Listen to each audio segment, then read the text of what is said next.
My parents skipped my MIT graduation to watch my sister's ballet recital, only to realize later it was the day I cut them out of my life.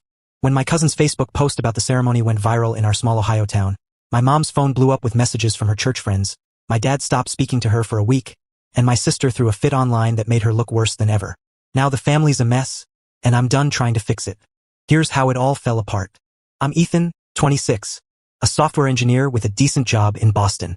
I've got a life I built from scratch, no thanks to my parents. Growing up, I was the kid who faded into the background while my sister, Lily, 19, danced her way into the spotlight. Don't get me wrong, Lily's talented. She's been twirling in tutus since she was 5, and by high school, she was landing lead roles in regional ballet productions.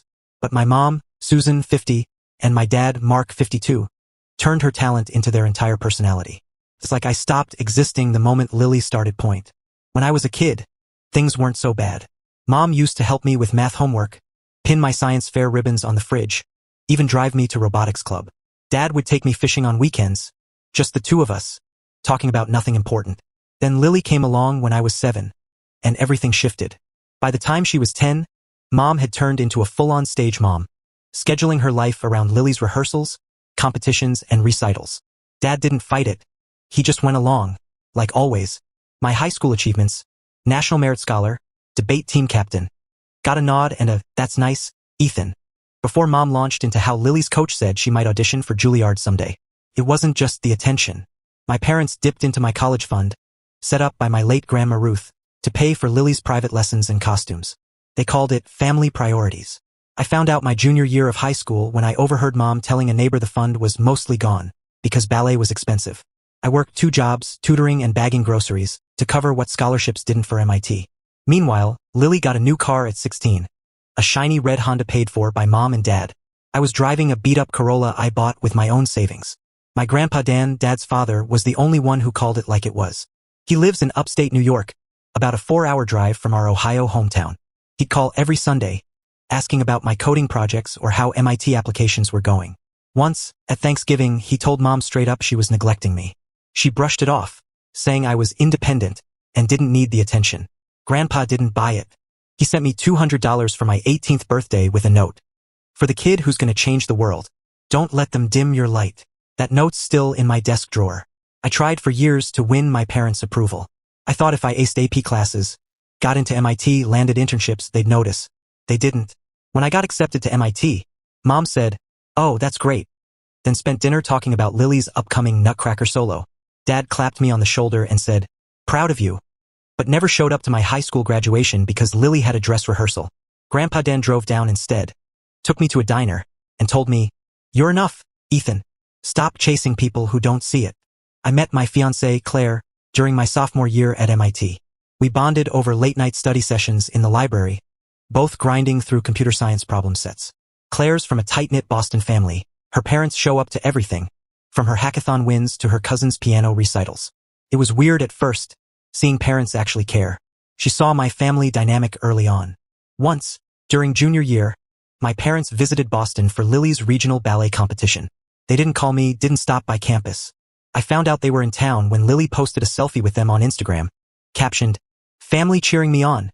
Claire was furious, but I just shrugged. It wasn't new. The real breaking point started about a year ago with a stupid Instagram post from Lily. She was at some ballet gala, posing in a sparkly leotard, and wrote, "Chasing dreams while others just chase paychecks. Love you, Mom and Dad, for always having my back." She tagged me with a winking emoji. It wasn't subtle. Lily knew I was working a summer internship at a tech startup. Mom commented, "So proud of my star," with a heart emoji. A few cousins liked it, but one, my cousin Jess, messaged me privately. "That was low. You okay?" I told her I was fine, but something in me cracked. It wasn't just the post. It was years of being an afterthought. I didn't clap back online. Instead, I focused on school. Senior year at MIT was brutal: capstone projects, job interviews, grad school applications. I landed a full-time offer from a Boston tech firm, a 6-figure salary with stock options. It was the kind of thing you'd think parents would brag about. I told Mom and Dad over dinner when I visited home for Christmas. Mom said, "That's nice, Ethan." Then pivoted to how Lily's audition tape for a New York ballet company was almost perfect. Dad nodded along, silent as usual. Grandpa Dan called me later that week, thrilled. He said, "You're building something real." Don't let their nonsense stop you. That spring, I started planning my graduation. MIT's commencement is a big deal, caps and gowns, speeches, the whole deal. I texted my parents in March. Graduation's June 5th. Really want you there. It's a big moment for me. Mom replied, that's the same day as Lily's spring recital. We'll be there cheering her on. Can you send us a video of the ceremony? I stared at the text for a long time. Claire asked if I wanted to tell them how much it mattered. I said no. If they cared, they'd ask what the event was. They didn't. I told Grandpa Dan the date. He said he'd be there, no question, and booked a hotel in Boston. Jess, my cousin, said she'd come too, along with her mom, Aunt Karen, Dad's sister. I didn't push my parents further. Part of me wanted to see if they'd figure it out, but deep down, I knew they wouldn't. Lily kept posting about her recital, sharing rehearsal clips with captions like, big day coming up. Family's got my back. Mom reshared everyone, hyping her up. Dad stayed quiet like always. June 5th arrived. Claire's family was there, cheering like I was their own son. Grandpa Dan showed up in a suit that looked older than me, grinning ear to ear. Jess and Aunt Karen brought flowers, which felt a little embarrassing but nice. The ceremony was in MIT's Killian Court, sunny and packed with families. I walked across the stage, got my diploma, and looked out at the crowd. No mom, no dad. Just Claire's parents waving, Grandpa Dan giving a thumbs up, and Jess snapping pictures. It hurt, but I wasn't surprised. After the ceremony, we went to a nearby pub for lunch. Claire's dad paid for everyone, toasting to Ethan's big day. Grandpa Dan gave me a small box with a watch inside, engraved with "To Ethan," from Grandma Ruth and me. He said it was something she'd wanted me to have when I hit a milestone. I didn't cry, but it was close. Jess posted a few photos on Facebook that night, me in my cap and gown, smiling with Claire and Grandpa Dan. Her caption read, couldn't be prouder of Ethan. MIT grad, self-made, and surrounded by people who show up. She didn't mention my parents, but the implication was clear. I didn't check my phone much that day. Claire and I had planned a week-long camping trip in Maine to celebrate. No service, just us and the woods. We left the next morning, and I turned off notifications. Felt good to disconnect.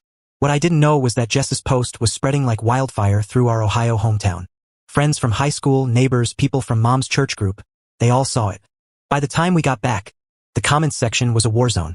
When I powered my phone on a week later, it nearly crashed from notifications. Texts, voicemails, Facebook tags, the works. I thought someone had died. Then I opened Jess's post and saw the chaos. People were commenting, wait, where were Susan and Mark? And, they missed his MIT graduation for a dance recital? Someone from Mom's book club tagged her, asking, is this true? Mom's response was a long paragraph. Ethan didn't make it clear how important this was. We thought it was just a ceremony. We're so proud of him. The replies tore her apart. One said, you didn't even ask what it was? Another, from a family friend, read, my kid graduated community college, and I was there. MIT? Come on. Mom's text to me started angry.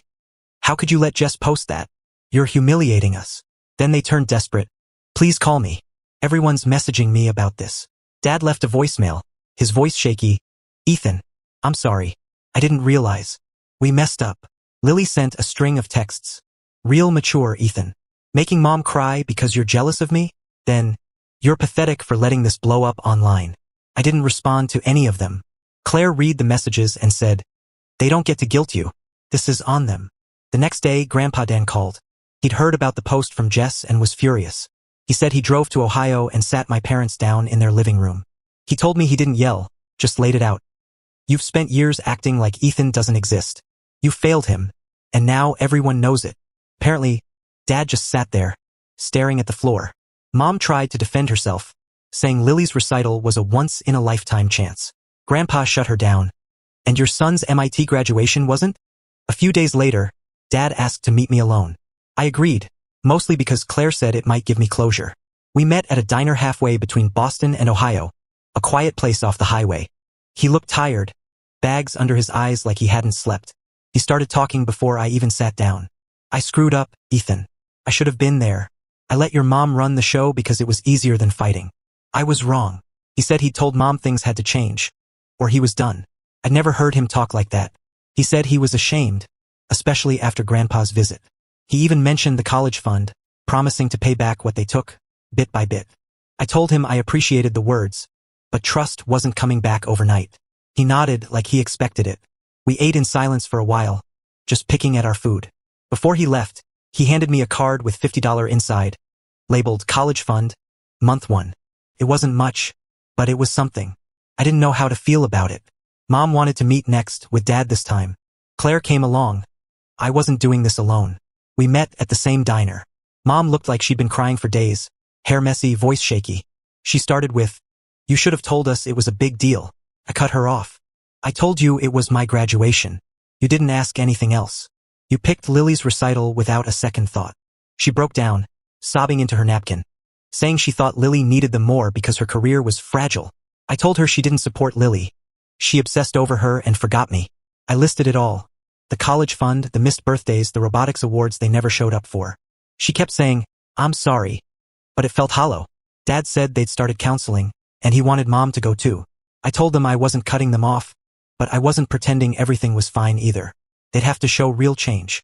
Mom nodded, still crying. Dad just looked exhausted. Lily texted me a week later, asking to meet. We met at a park near my apartment in Boston. She showed up in her ballet warm-up gear, looking annoyed. She said her recital went badly because she was stressed about the family drama.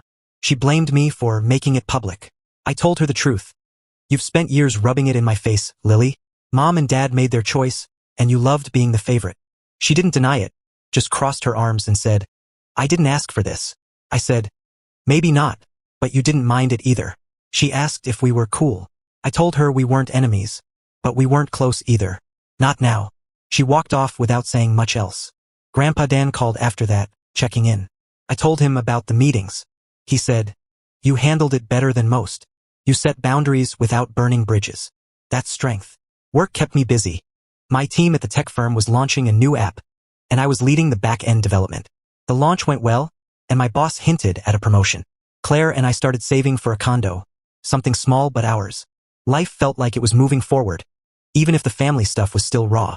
Dad kept his promise about the money. Every month, I got a small Venmo transfer, $30, $50, sometimes $100, labeled College Fund. He sent notes with them. Month 2, working on it. He also said counseling was helping him speak up more. Mom went a few times but stopped, saying it was too hard. She texted apologies now and then, but I told her I didn't want words. I wanted actions. She said she was trying, but I wasn't holding my breath. Lily's ballet career hit a rough patch. She didn't get into Juilliard and took a gap year, posting less on Instagram. Some of her dance friends commented on Jess's post, joking about how she peaked at 19. She texted me once, saying people saw her as the villain now. I told her that's what happens when you lean into being the favorite. She didn't reply. By fall, things quieted down. Dad visited Boston alone for a weekend. He brought Claire a cookbook she'd mentioned liking and gave me a photo from my high school robotics win, one he'd found in a box. It was the first time he'd given me something thoughtful in years. We talked about work, Grandpa Dan, neutral stuff.